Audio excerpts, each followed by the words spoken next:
Vamos lá. A situação aqui do Brasil colônia, ela ficou na questão do pau-brasil e do açúcar até o século XVIII, né? Mais especificamente aí no final do século XVIII, quando encontraram ouro no Brasil, né? E aí essa questão aí do ciclo, né? Ouro. E óbvio que o governo, né, de Portugal não ia deixar barato todo esse ouro aqui no Brasil, até que um dos principais objetivos dele com os colônias eram descobrir metais preciosos, ouro ou prata.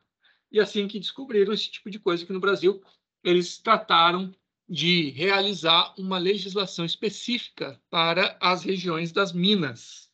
E aí, quem está acompanhando a apostila, né, na página 368, é exatamente esse o nome do tópico, legislação específica das regiões das minas. Então, existia um código mineiro.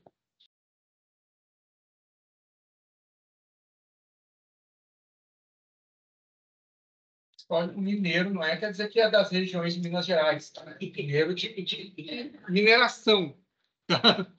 Um código mineiro que regulamentava como que seria a exploração de metais aqui no Brasil, tá? Esse código, o que acontecia, gente? Ele estabelecia, olha só, que todos os súditos do rei podiam extrair livremente ouro, só que, obviamente, guardando o que é do governo, né? Desde que reservassem para a Real Fazenda a quinta parte do produto. E da quinta parte aí, que é a boa inflação aqui é 25%? É? 20%, né? 20% da produção. Ele estabelecia a criação de casas de fundição, que essas casas de fundição aqui, ó, vou anotar aqui, isso aqui é importante, casas de fundição. Isso aqui era obrigatório, tá? Então, se eu fosse pego com ouro que não tivesse passado na casa de fundição, eu estaria contra a lei. Todo ouro encontrado deveria ser levado nessa casa de fundição, em que eles fariam exatamente o que diz o nome. Eles iriam derreter esse ouro, fundir ele em barras com o selo real. E daí eles devolveriam para você, depois de retirada a quinta parte, eles devolveriam o resto para você. Já tudo bonitinho, com selo, né? Se não formasse uma barra, uma moeda, enfim. Eles retirariam a quinta parte que era do governo e devolveriam o resto para você, já com o certificado ali de que esse ouro realmente passou pela casa de fundição e que você pagou o tributo, tal, que você pode ficar com ele. Tá? Demarcava as terras, que eram chamadas de minerais, né? Que eram as terras em que encontravam o ouro ou metais preciosos. E ele criou o cargo de provedor específico para a região aurífera, tá? E você também tem o regimento de 1702.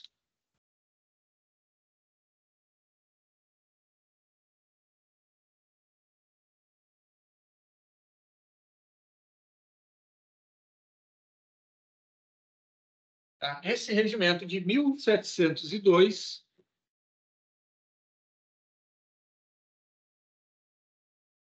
ele vai estabelecer, né, as regras da mineração no Brasil.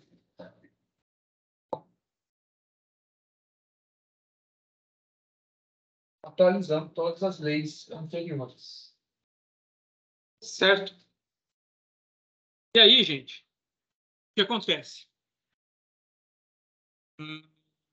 Portugal estava lidando ali com o brasileiro. O brasileiro é difícil de lidar, né? Tinha muito desvio de ouro, tinha muita sonegação desses tributos, dessa quinta parte. Começou com o tempo foi diminuindo a produção e Portugal queria manter ainda a arrecadação do jeito que estava. Tanto que naquela época surgiu, né, vocês já viram a expressão de Santos Paulo, né, não sei se vocês sabem, que é dessa época aí, dessas cobranças de tributos, e que eles escondiam ouro no interior dos Santos Ocos, para tentar burlar o sistema. E daí Portugal foi aumentando cada vez mais a cobrança desses impostos e eles estabeleceram regras e leis que serviriam para quando eles não atingissem a meta, né? Você tinha uma meta do governo de arrecadação de tributos, caso não atingisse, eles iriam fazer lá a derrama, que era procurar ouro, procurar metais preciosos, onde for, quer que fosse, cobrando até às vezes mais do que essa quinta parte, para conseguir cumprir essa meta que o governo estabelecia. E daí foi isso, gente, que daí surgiu movimentos contrários ao governo de Portugal, que é a famosa Inconfidência Mineira, né? Do Tiradentes, que foi o cara que levou toda a culpa, que não era tão heróico e tão importante assim. Na verdade, ele era um dos mais pobres lá e foi o cara que levou toda a culpa para os outros terem só penas de segredo, de açoites, outras penas menores. E ele foi o cara que levou toda a culpa e virou esse herói nacional, né? Inclusive, olha só que interessante, né? Como é que é a questão de percepção, né? De fundação de um ideal, né? Nacional. Esse mito, essa imagem de Tiradentes, vocês podem observar aqui, ó, na figura, ela foi criada séculos depois do ocorrido. Ninguém sabe exatamente como é que ele era. E ele foi criado parecido com Jesus de propósito, para fazer com que a população identificasse ele já como uma espécie de messias, de mártir, que faz sacrifício pelo povo, para ficar mais fácil de ter uma afeição por ele já de cara. Ninguém sabe se ele era desse jeito, mas as figuras foram colocadas propositalmente dele parecido com Jesus Cristo, para a gente já ter uma afeição maior por ele. Para ficar mais fácil de comprar essa ideia do herói nacional. Né? E aí, gente, nós partimos para a questão do Brasil Reino. Tá? Vimos Brasil Colônia, agora o Brasil Reino. Quem lembra que foi o Brasil Reino? Não. Brasil Reino é uma questão bem interessante que aconteceu com o Brasil em 1808. Família real. Isso. Napoleão tentando invadir Portugal, real com medo foi pro Brasil. Tentando não, ele invadiu. Tentando ele souber. Tentando conseguiu. Né? Brasil Reino, gente, foi no período aí, como o colega disse, no período das guerras napoleônicas, em que Napoleão estava fazendo um bloqueio continental, dominando todo o continente europeu, tentando dificultar aí o desenvolvimento da Inglaterra. E Portugal, obviamente, que localizado no continente europeu, era uma das vítimas, né, um dos alvos aí de Napoleão. E tinha um pequeno porém. Napoleão, Portugal, ele tinha muitas dívidas e muita questão de comércio, entre outras, com a Inglaterra. E ele meio que foi forçado a ficar do lado da Inglaterra nessa guerra, certo? Só que a invasão era iminente. Qual que foi a saída encontrada pelo governo inglês? Transfere a sede do governo da família real para o Brasil. Vai todo mundo, embarca nos navios e vamos para o Brasil. Vamos transformar o Brasil na sede do governo imperial. Eles escoltaram a família real, uma verdadeira fuga mesmo, da iminência da invasão francesa, e vieram para o Brasil. E aqui começaram a estabelecer todas as bases de um reinado. Tá? Então, o Brasil, o que acontece, gente? Primeiro problema. Não vamos ficar passando no quadro, tá? Vamos só falando. Primeiro problema aqui no Brasil. O Brasil era uma colônia nos piores moldes que isso pode significar, nos piores, né, resultados que isso pode significar. O Brasil era proibido de ter manufatura, não tinha um sistema legal próprio, não tinha sede, apesar de ter o governo geral, não tinha uma estrutura toda funcionando, tudo era dependente da metrópole. E, principalmente, era proibido, olha só, proibido de ter manufaturas aqui. Não tinha um banco, não tinha nada. Não tinha universidades, não tinha nada. A única coisa que o Brasil servia era para pegar coisas e levar lá para Portugal e comprar de volta de Portugal outros produtos para manter a balança comercial deles favorável. Era um depósito. Basicamente, bem isso, tá? Quando a família real chega aqui, essa situação não pode permanecer. Como é que você vai manter um governo de um império, como era o português, né? Sem toda essa estrutura. Quando a família real chega aqui no Brasil, uma das primeiras coisas que eles fazem, primeiro, a abertura dos portos para as nações amigas, que na verdade era Inglaterra só, né? Há outros países ali da América também, mas basicamente era a Inglaterra. Por quê, gente? O que isso significa? Isso significa que o Brasil não podia mais ter a condição de colônia. Qual foi a saída que eles encontraram? Transformar o Brasil em Reino Unido. O Brasil agora não era mais colônia, porque uma das bases da colônia é ter esse pacto colonial. A colônia só pode comercializar e ter relações com a metrópole. No momento que eu corto isso, eu já não sou mais colônia. Então, eu vou ser o quê? Um Reino Unido, que era o Reino Unido e Portugal e Algarves, já fazendo referências aos outros reinos que eles tinham ali, que agora já não eram mais considerados colônias, tá? Então, a primeira atitude que eles fizeram foi isso. Depois foi começar a criar a estrutura necessária para o governo. Depois eles liberaram a criação de manufaturas, mas daí estava muito prejudicado, porque aqui não tinham uma base financeira para isso. E as pessoas mais ricas ainda ganhavam muito dinheiro com exploração agrícola ou mineira. Então, eles não tinham muito interesse em investir em outras formas, né, financeiras. Começou a criar estruturas de um governo. Banco do Brasil foi criado nessa época. Correios. Foi criado as primeiras universidades. Foi começando a colocar o Brasil como, de fato, uma nação, né?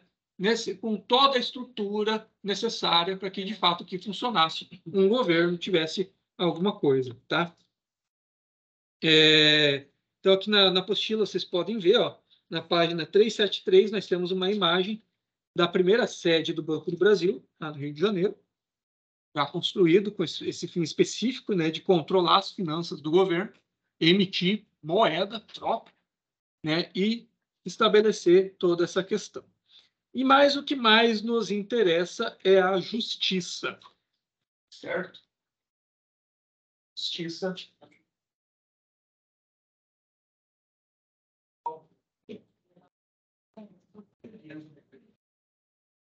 Ronino. Porque esse período Ronino, né? João VI, que era o regente, né? De então. Tá? E aí, gente, o que acontece? A sede do governo vai ser aqui.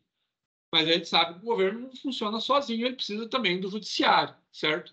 Então, toda a estrutura do judiciário também foi transferida para cá. Olha só, uma das primeiras coisas que eles fizeram, inclusive, foi o Conselho Supremo Militar e de Justiça, como nos aponta ali nesse texto que tem na página 374, coloca aqui, ó. Serão da competência do Conselho Supremo Militar todos os negócios em que, em Lisboa, entendiam os conselhos de guerra, do almirantado do ultramar, na parte militar somente, e todos os mais em que houver por bem encarregar-lhe, e poderá ao mesmo consultar de tudo quanto lugar conveniente para a melhor economia e disciplina do meu exército e marinha. Pelo expediente, a secretaria do mesmo conselho se expedirão todas as patentes, assim das tropas de linha, armada, real e brigada, como dos corpos milicianos e ordenanças, pela mesma forma e maneira por que se expediam até agora pelas secretarias de guerra, do almirantado e do conselho ultramarino. Tá? Eles começaram a trazer toda a estrutura judicial para cá, inclusive as cortes superiores. Porque antes as cortes superiores de recurso eram todas para a metrópole. Eu tinha um recurso contra uma decisão daqui, mandava para Portugal. Agora eu não posso mais fazer isso porque Portugal está invadido pela França. Então eu tenho que terminar tudo aqui. Eles vão trazer, inclusive, a estrutura de segundo grau para cá, tá? Então, aqui daí, justiça no período isolino, você vai ter toda a estrutura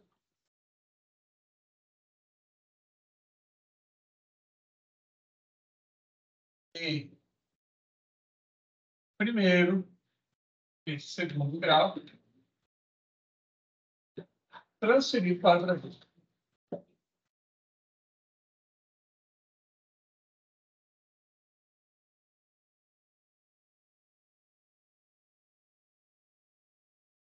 Então, toda aquela estrutura que a gente viu na aula passada, desembargo do passo, casa de suplicação, vai ser instalado aqui no Brasil.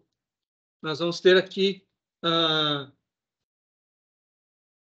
nós vamos instituir a mesa do desembargo do passo e da consciência e ordens, tá? Aqui no Brasil, ele era composto de um presidente e de desembargadores nomeados pelo regente, que daí depois, quando a mãe dele morreu, que ela estava impedida, porque ela tinha demência, né?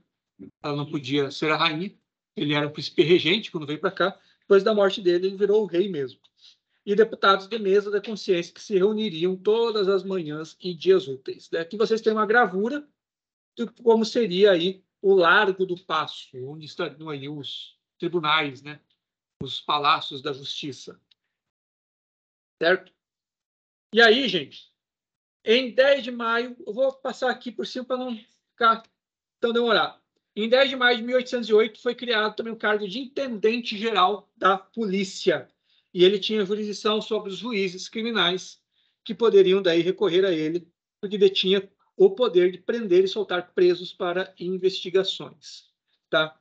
E aí tem uma curiosidade. No Brasil, nesse mesmo ano, em 1808, da vinda da família real portuguesa, devido a tamanha influência e poder que a Inglaterra tinha um juiz específico para os ingleses aqui no Brasil. Olha que interessante, né? Então, parece um resquício daquela personalidade das leis lá do direito medieval. O cidadão inglês, aqui no Brasil, seria julgado por um juiz específico para ele. Não seria julgado pela justiça portuguesa. Olha só, criou-se no Brasil o juiz conservador da nação britânica. Ele era um juiz escolhido pelos ingleses e somente ele poderia julgar os cidadãos ingleses. Não seria a justiça portuguesa nem brasileira. Interessante isso, né? Ele puxava certo. Ah, será que não, né? Será que não, né? E aí, gente, em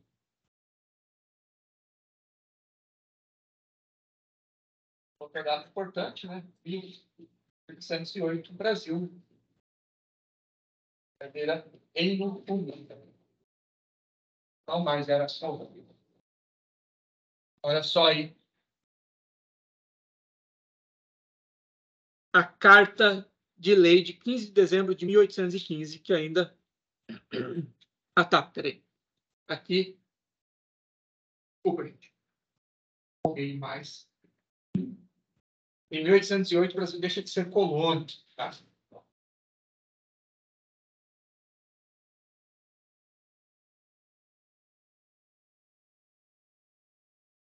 Daí, em 1815, vira o Reino.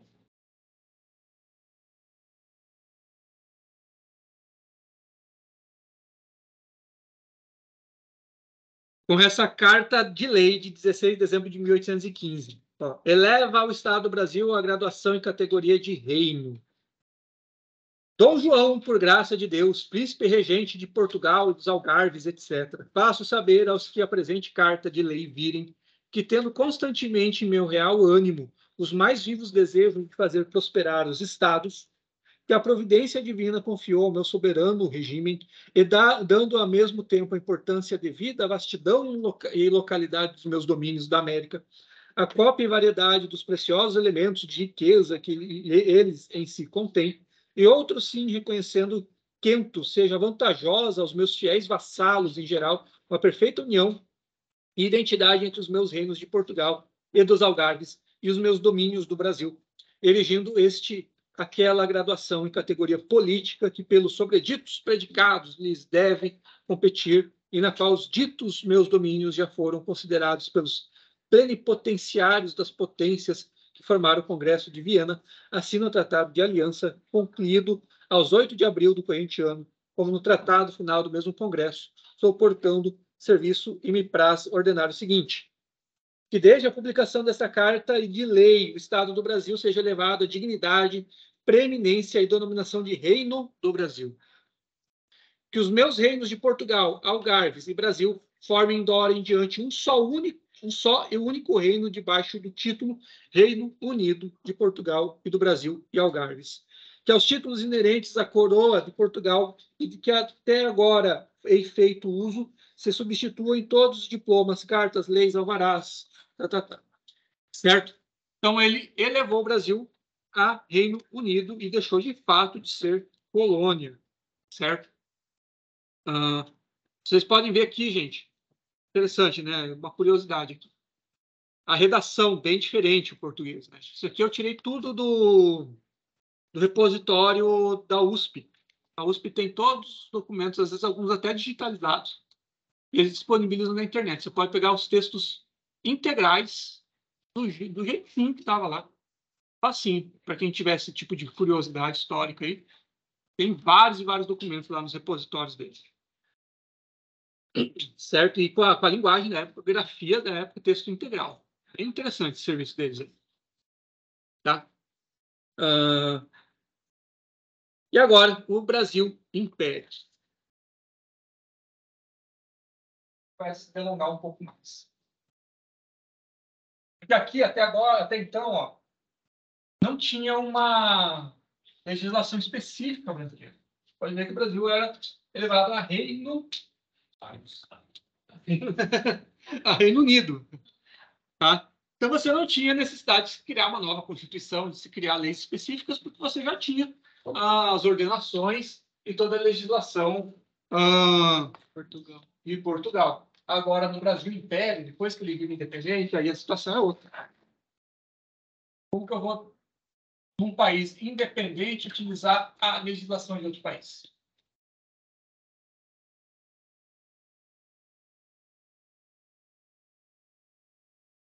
Tá? Então, o Brasil, você tem essas fases antes da República. Tá? Não é só Brasil colônia e depois Brasil Império. Você tem Brasil colônia, Brasil reino, e daí depois o Brasil Império.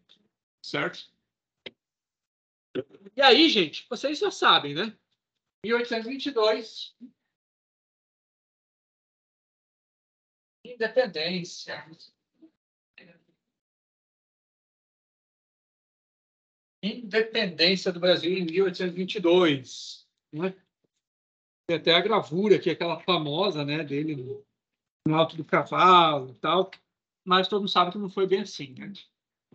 Estava numa travessia, tal, indo para outro lugar, e foi bem mais simples do que mostra essa gravura aqui, certo? O que acontece? Não vamos aqui falar muito como que foi o processo de independência, porque daí não é esse o tema da aula, certo? Mas fato é que, no início, a elite brasileira tal, ela não queria muito o processo de independência, ela só queria que mantivesse a condição de reino e não voltasse todo o sistema colonial aqui e continuasse se desenvolvendo, certo? Inclusive, depois do final das guerras napoleônicas, a elite portuguesa, a corte portuguesa, começou a exigir o retorno do rei para Portugal, e ele não estava muito contente com isso, porque aqui se formou também uma elite. E daí pressionava para ele ficar aqui, porque todo mundo aqui tinha medo, que assim que ele pisasse em Portugal, ia voltar a ser colônia. Certo? E daí a solução, né? Como Dom Pedro I não queria sair daqui, se tornou independente, certo? Foi proclamada a independência do Brasil em 1822. E aí, gente, necessita a criação de todo um corpo legal próprio. Você não tem como manter um país independente utilizando as ordenações portuguesas, as leis portuguesas e tudo de lá, a justiça de lá e tal. Então, você precisa criar uma legislação própria. E qual que é a base de todo ordenamento jurídico de um país? A Constituição, né? Então, o Brasil precisava de uma nova Constituição. Ele ficou usando provisoriamente as leis portuguesas para não se criar também um estado de anarquia aí, sem lei nenhuma. Em 1823, forma-se a Constituinte.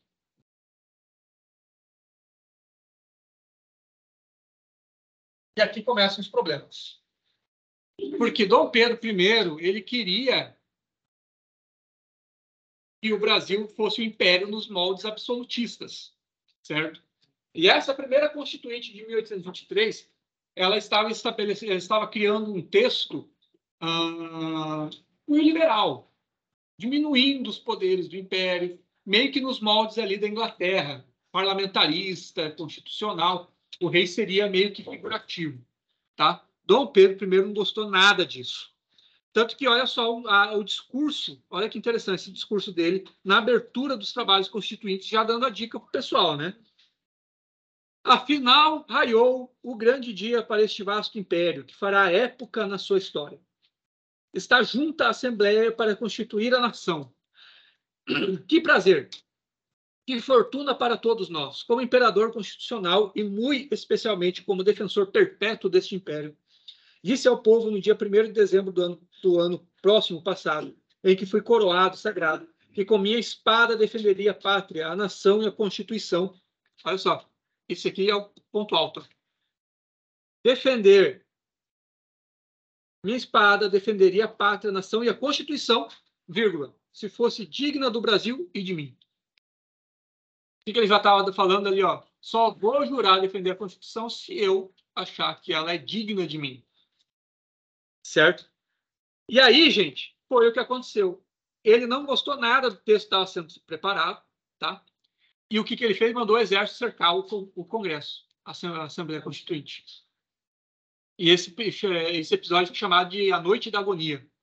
Eles ficaram cercados lá, sob ameaça de bombardeio. E eles não se entregassem e parassem de escrever a Constituição que não estava gostando, tá? Foi dissolvido o Congresso, a Assembleia Constituinte, e ele estabeleceu uma nova Assembleia Constituinte com pessoas escolhidas a dedo e que ele sabia que iam fazer do jeitinho que ele quisesse. Até porque todo mundo sabia o que poderia acontecer se não fizesse do jeito que ele quisesse. E assim eles fizeram a Constituição Imperial Brasileira, tá? Tá? De 1824. E foi a Constituição digna do imperador. Né? E aí, em 1824, a Assembleia foi dissolvida. E em 1824, você tem a Constituição Imperial. Constituição semântica. Está por dentro das classificações. Outorgado ou promulgado? Acho que nem, tá mais para ser exagero. Não, porque não tem referendo depois, né? Ela foi outorgada mesmo. Porque né, o poder moderador mandava e desmandava. É igual a Constituição de 37, né? Foi totalmente. É verdade. Foi uma Constituição promulgada. Eu sempre uso o P para lembrar. Promulgado tem povo. Tem o P de povo. Então, você lembra que promulgado é democrática e a outorgada é promulgado. Tá? E agora vamos estudar aí esse texto, lendo alguns artigos deles, tá? Da Constituição de 1824. Primeiro, no artigo 3º, o governo já era identificado como uma monarquia constitucional. Artigo 3º. Seu governo é monárquico, hereditário, constitucional e representativo. Tá? E aí, gente, ele tem essa Constituição, era interessante porque, ao mesmo tempo que ele queria manter esse governo absolutista, ele tinha que agradar a parte do governo ali, da elite, da corte, que buscava um desenvolvimento nacional, pelo menos na economia, fosse mais liberal. Então, ele tinha alguns aspectos também liberais nesse sentido, como nós temos aqui no artigo 9º, a promessa de que teria uma divisão de poderes. Ó. A divisão e harmonia dos poderes políticos é o princípio conservador dos direitos dos cidadãos e o mais seguro meio de se fazer efetivas as garantias que a Constituição oferece. Só que daí tinha um aspecto bem interessante aí, que já põe por terra todo esse artigo 9º, inclusive no artigo 10 que coloca. Você tinha, nessa Constituição, o poder moderador. Alguém já ouviu falar aí do poder moderador? O que era o poder moderador? É o dedo do Pedrão, pode ser descrito assim. Gente, esse poder moderador, ele era um quarto poder, tá? Você tinha nessa época poder executivo, legislativo e judiciário e o poder moderador. Coordenado. Não, subordinado, não é essa palavra que eles usavam, entendeu? O poder moderador, ele servia como poder de pacificação. Olha que bonito. Né? Democracia, o amor. O amor venceu. O amor... né? Era mais ou menos essa ideia, gente. A ideia era que o poder moderador serviria para pacificar os poderes quando eles estivessem em conflito. Só que ele era exercido pelo próprio imperador. Então, o imperador tinha o poder executivo na mão e o poder moderador também. E nós vamos ver aqui mais para frente que tinha outros artigos, inclusive, que ele colocava que ele nomeava os juízes, que ele tinha controle também do legislativo. Então, na verdade, ele acumulava todos os poderes. E caso alguém desagradasse ele, ele poderia usar o poder moderador para dissolver os outros poderes e, assim, pacificar a situação, entendeu? Hã? Pacífico, né? Certo? Gente, duvidem muito quando as pessoas vêm com esses papinhos de boas intenções, entendeu? Agora aí, tô querendo salvar a internet, né? Tô querendo salvar a liberdade de expressão do povo, vai nessa. Tá? Olha só, no artigo 10, os poderes políticos reconhecidos pela Constituição do Império do Brasil são 4. Poder legislativo, poder moderador, poder executivo e poder judicial. Tá? Olha o que diz aí o artigo 98 também. O poder moderador é a chave de toda organização política e é delegado privativamente ao imperador, como chefe supremo da nação e seu primeiro representante, para que incessantemente vele sobre a manutenção da independência, equilíbrio e harmonia dos mais poderes políticos. 102. O imperador é o chefe do poder executivo e o exercita pelos seus ministros de Estado. Olha que interessante esse artigo 102, ó. Ele fala que o executivo vai ser meio que dividido entre os ministros de Estado. O chefe do poder executivo é o imperador, que vai exercer por meio dos ministros. Só que, logo em seguida, no artigo 132, olha o que diz aqui, ó. Os ministros de Estado apenas referendarão tudo que for decidido pelo imperador. Os ministros de Estado referendarão ou assignarão todos os atos do Poder Executivo, sem o que não poderão ter execução. Então, ele exerce por meio dos ministros, mas os ministros são figurativos. Os ministros só servem meio que para dizer que ele está dividindo o poder. Ele não está concentrando tudo. Mas a própria Constituição diz que os ministros de Estado não terão outro papel senão referendar tudo que o imperador disser. Certo? E o imperador exerce o poder, o artigo 101, né? Diz que o imperador se exerce o poder moderador, inclusive no inciso 6, nomeando e demitindo livremente os ministros de Estado. Livremente. Ele pode decidir à vontade, sem nem precisar passar por um aval aí do legislativo, nem nada.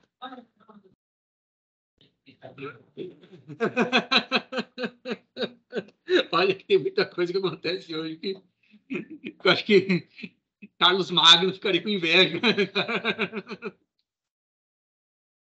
O Luís XIV, o Rei Sol, passa vergonha. É eclipsado perto de algumas carecas por aí.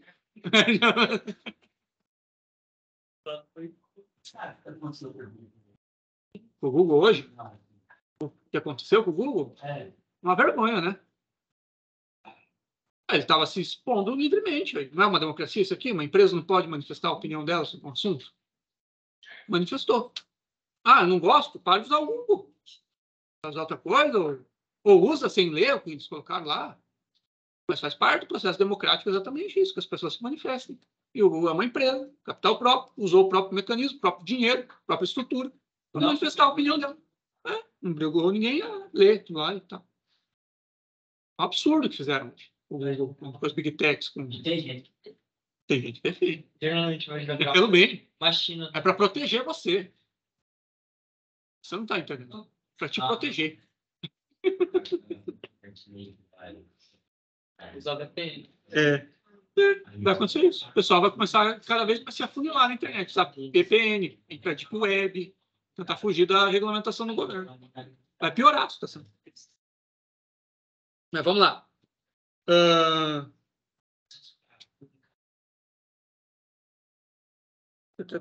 E olha só, o legislativo ele era indicado pelo nome de Assembleia Geral e apontado como não tendo poder em si, mas como tendo poder somente por consentimento do imperador. Artigo 13. Poder legislativo é delegado à Assembleia Geral com a sanção do imperador. Então, só depois da sanção do imperador, o legislativo vai de fato trabalhar. E o poder legislativo ele era composto por Câmara dos Deputados e Senado. Tá? E esse último, Senado, ele tinha uma questão interessante, ele era vitalício. Tá? E geralmente que compunham o Senado eram os nobres, eram os alinhados ali do imperador. Tá? O Senado é composto de membros vitalícios e será organizado por eleição provincial. Cada província dará tanto senadores quanto forem metade de seus respectivos deputados, com a diferença que, quando o número dos deputados de província for ímpar, o número de seus senadores será metade. Aí fala do número, não é tão interessante. E as condições para poder se candidatar na vaga do Senado passavam por idade mínima e renda. E aí é aquela questão lá do voto censitário aqui no Brasil. Por muito tempo, o voto era exercido por capacidade financeira da pessoa.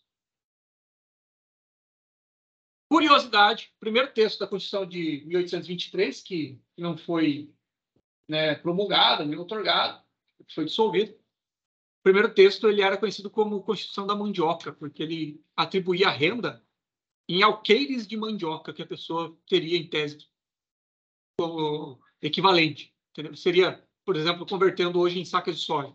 A pessoa tem renda de tantos R$1.000 que equivalem a tantas sacas de soja. E eles faziam uma conta lá por alqueires de mandioca, de farinha de mandioca. Ele recebeu o nome de Constituição da Mandioca. Olha só, para ser senador requer-se que seja cidadão brasileiro, que esteja no gozo de seus direitos políticos, que tenha idade de 40 anos para cima, que seja pessoa de saber, capacidade e virtudes, com preferência aos que tiverem feito serviços à pátria, que tenha de rendimento anual por bens, indústria, comércio ou empregos a soma de R$800.000. E aí também tinha o que eu tinha falado aqui, a garantia de vagas no Senado para os chamados príncipes, que eram esses nobres. Artigo 46. Os príncipes da Casa Imperial são senadores por direito e terão assento no Senado logo que chegarem à idade de 25 anos. Certo? E aí os deputados eles eram eleitos de forma indireta, certo? Já por questão de voto das províncias, das paróquias eleitorais. E mesmo tendo essa questão da eleição, ele não era tão livre assim. Até porque, por conta do poder moderador, o imperador poderia, a qualquer momento, invocar esse poder e dissolver o Congresso, dissolver a Câmara de Deputados lá, ou o Senado. Então, olha só, o imperador podia fechar a Câmara dos Deputados e convocar novas eleições, simplesmente alegando, como ele já tinha feito, a necessidade de tal ato para a salvação do Estado. O imperador exerce o poder moderador, prorrogando ou adiando a Assembleia Geral e dissolvendo a Câmara dos Deputados nos casos em que o exigir a salvação do Estado, convocando imediatamente outra que a substitua.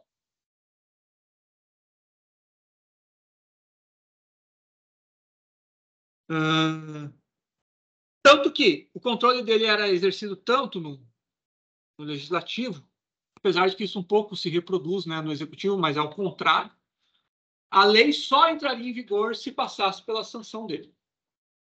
Certo? Olha só o que diz o artigo 66. O imperador dará ou negará a sanção em cada decreto dentro de um mês, depois que lhe for apresentado.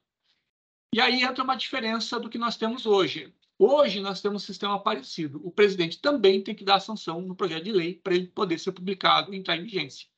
Só que a diferença é que, no silêncio do presidente, ele não fazendo a sanção no prazo previsto, ele se entende que a sanção dele foi tácita e o projeto entra em vigor automaticamente. Tá? Aqui era o contrário. Se o imperador deixasse passar o prazo, era entendido que era reprovado o projeto de lei. Olha o que diz o artigo 67. Se não fizer dentro do mencionado prazo, terá o mesmo efeito como se expressamente negasse a sanção, para serem contadas legislaturas em que poderá ainda recusar o seu consentimento ou reputar seu decreto obrigatório por haver já negado a sanção nas duas antecedentes legislaturas. Então, o legislativo criava as leis, mas era, de fato, o imperador que decidia se virava ou não lei. É igual isso, para participar do projeto, perder a audiência, aceitou. É mais ou menos isso. A inércia da pessoa entendida como a anuência, né, dos atos que estão sendo alegados contra ela. Certo? E o Poder Judiciário também não fugia desse controle. Tá? Olha o que diz aí o artigo 151. O Poder Judicial independente será composto de juízes e jurados, os quais terão lugar assim no cível como no crime, nos casos e pelo modo que os códigos determinam. Só que, olha só, ao mesmo tempo que dizia dessa independência, o artigo 102 falava do Poder Executivo e colocava o seguinte, ó, o imperador é o chefe do Poder Executivo e exercita pelos seus ministros de Estado, 3, tendo prerrogativa de nomear magistrados. Então, ele poderia, por exemplo, o juiz deu uma decisão que eu não gostei, eu aposento ele e nomeio outro. Né? Olha só. Não tinha, inclusive, também a independência financeira no judiciário. Tudo era decidido, todas as despesas, subsídios, salários dos magistrados era decidido pelo legislativo, que, obviamente, também, como nós vimos, era decidido pelo imperador. Então, hoje, por isso que hoje nós temos como garantias do judiciário a inamovibilidade, a irretroatividade de subsídios e a vitaliciedade. Você, quando entra no cargo de juiz, você vai ficar nesse cargo a vida toda. Se você não quiser sair da comarca, você não sai. E você não vai poder ter seus salários reduzidos. São garantias. Por quê? Porque os juízes estão toda hora tomando decisões contrárias aos governantes. Pega uma ação de improbidade contra um governador. Se o juiz não tivesse essa garantia de inamovibilidade e redutibilidade de salário, o que você acha que eles iam ser pressionados para decidir? Se você decidir contra mim, eu te mando lá para a comarca de Piraporinha do Sul, aí. Te tiro da capital e você vai... Entendeu? Então, nós temos que ter essas garantias. Aqui não tinha, tá? E existia a possibilidade, inclusive, de receber denúncias, né? E por base nessas denúncias, o imperador demitir, né? Aposentar os juízes, como diz aí o artigo 154. O imperador poderá suspendê-los por queixas contra eles feitas, precedendo a audiência dos mesmos juízes, informação necessária e ouvido o Conselho de Estado.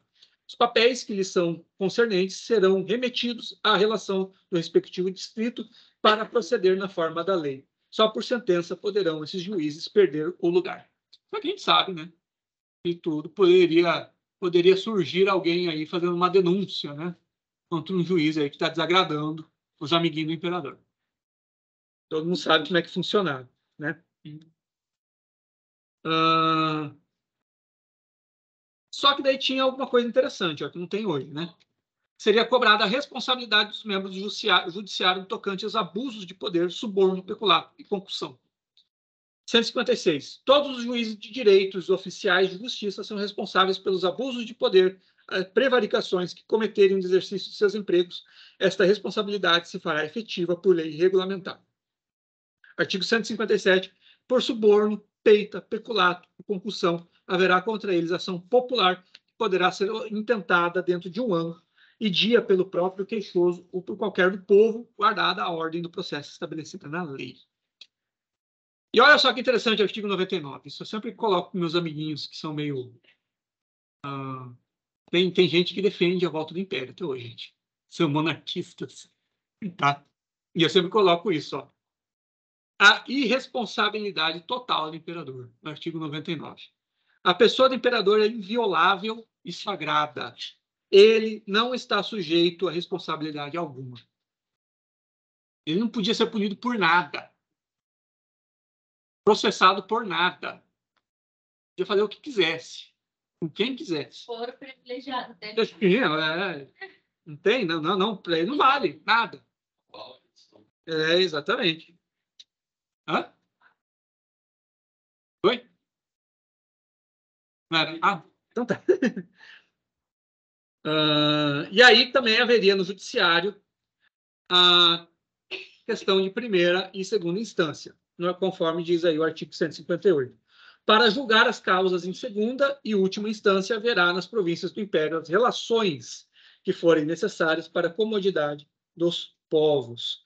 E aí também era prevista, de certa forma, alguma garantia, né, ao povo, porque era prevista a publicidade dos atos e a possibilidade de arbitragem e a necessidade... Olha só que interessante, isso aqui, durante um tempo, foi tirado da legislação brasileira e agora está voltando.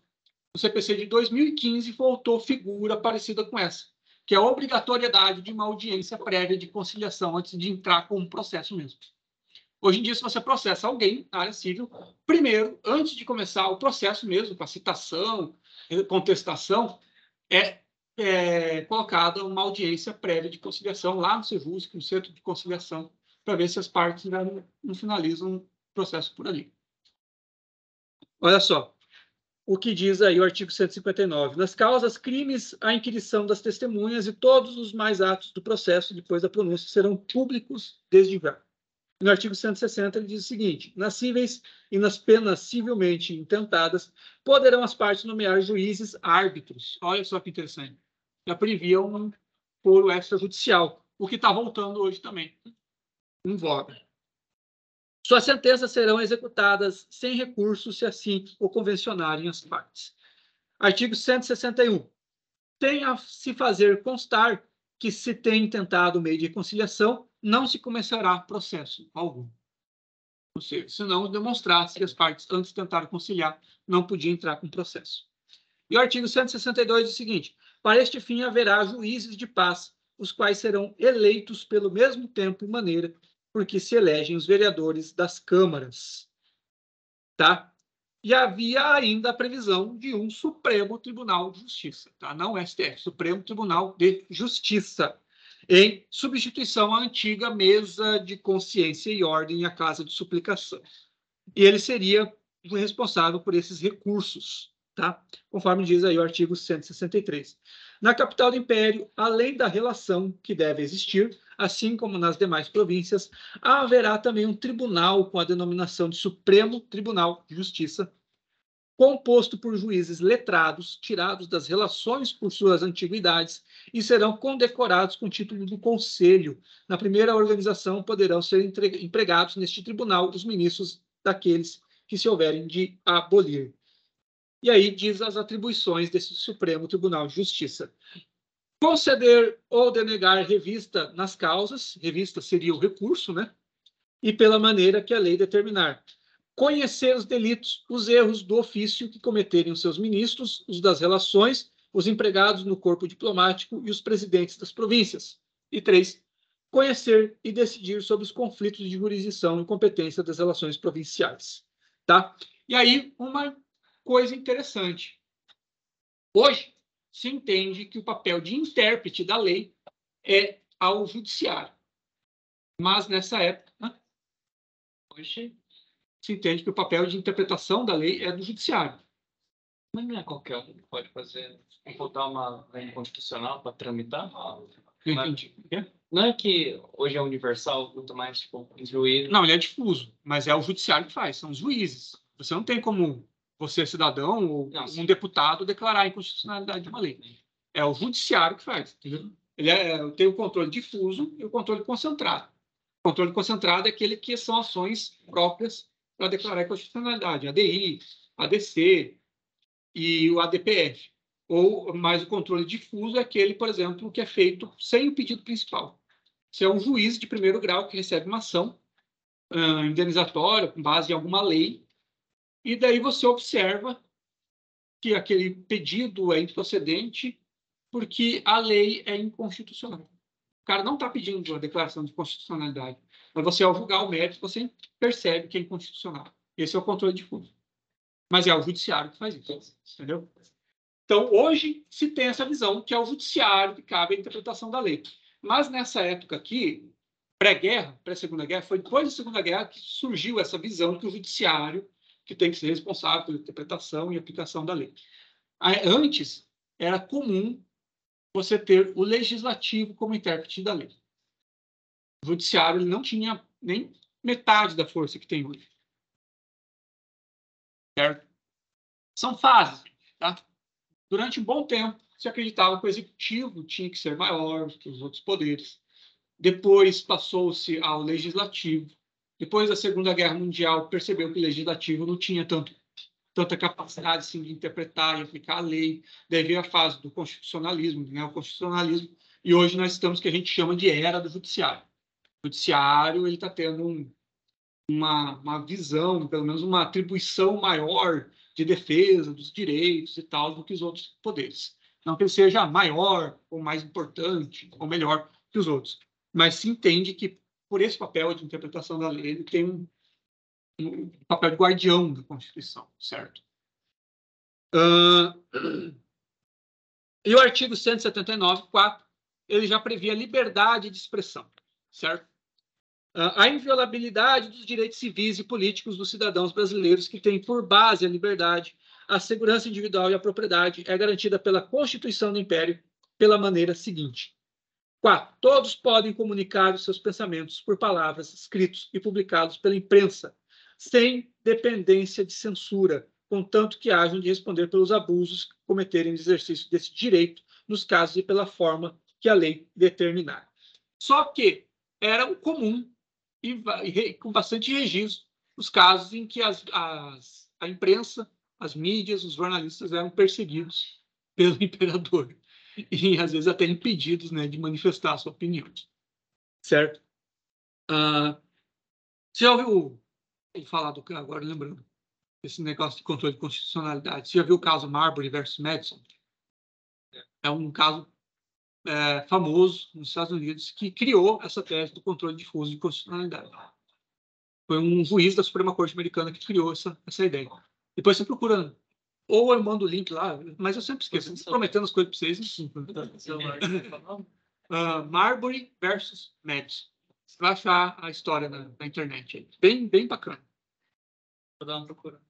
Foi aí que criou a tese do controle de constitucionalidade difuso e que o judiciário tem que fazer isso aí.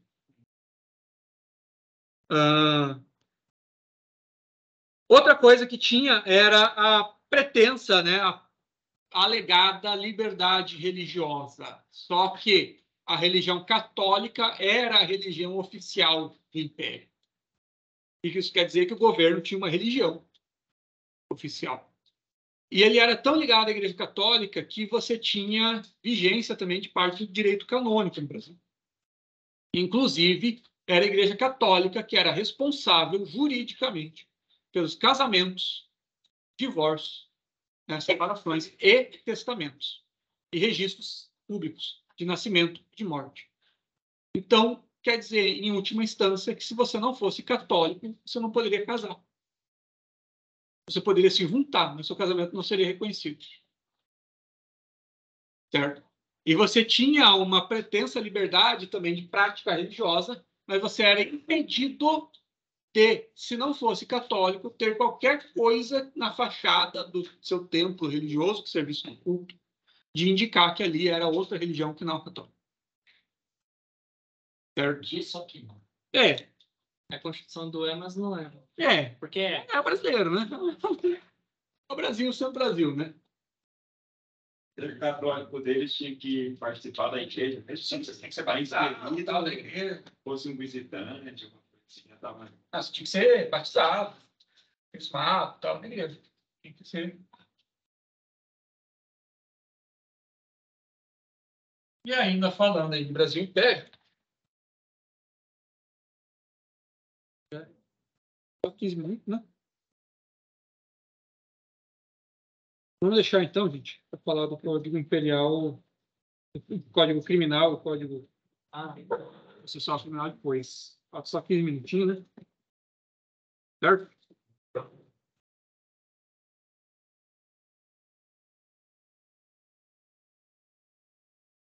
Já fiz no início. Alguém. Você é a Gabriela, né? Já coloquei você aqui. Não te chamei, mas eu fiz contigo. Bora lá.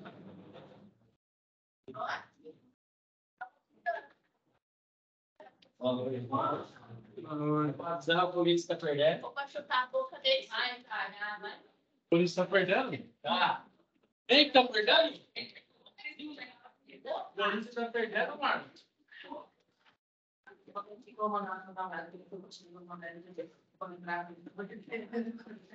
Tchau, professor. Tchau. Aí ele falou pra nós, né? Quando ele me ensinou, é o técnico do Corinthians, eu fui para